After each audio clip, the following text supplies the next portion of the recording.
Pacific Rim ရုပ်ရှင်တွေတဲကလူကိုယ်တိုင်ဝင်မောင်းလို့ရတဲ့စက်ရုပ်ကြီးတွေတကယ်ပေါ်လာပြီဆိုတာသိပါသလား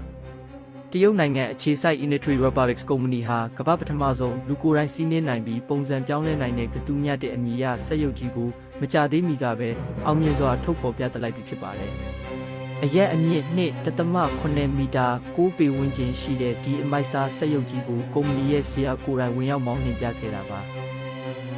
ဒီလိုမောင်းနှင်ပြရမှာစက်ရုပ်ကြီးကိုအရှိကိုလမ်းလျှောက်ခိုင်းတာအပြင်စက်ရုပ်ရဲ့ကြီးမားတဲ့လက်မောင်းတွေကိုအသုံးပြုပြီးနေရန်တွေကိုအလွယ်တကူထိုးခွဲဖျက်ဆီးပြနိုင်ခဲ့ပါတယ်။ဒါကြောင့်သိပ္ပံစိတ်ကူးရင်ရုပ်ရှင်တွေတဲကအရာတွေဟာအခုတော့လက်တွေ့ကဘာတဲကိုအမှန်တကယ်ရောက်ရှိလာခဲ့ပြီလို့ဆိုရမှာပါ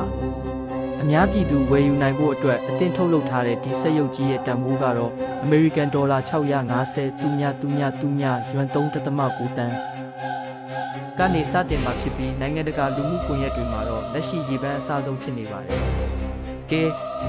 တစ်စီမှာသာဒီလိုစက်ရုပ်ကြီးတရုပ်ရှိနေမယ်ဆိုရင်ဘာတွေများလုပ်ဖြစ်မလဲဆိုတာကွန်မန့်မှာမျှဝေပေးသွားခဲ့ပါဦး။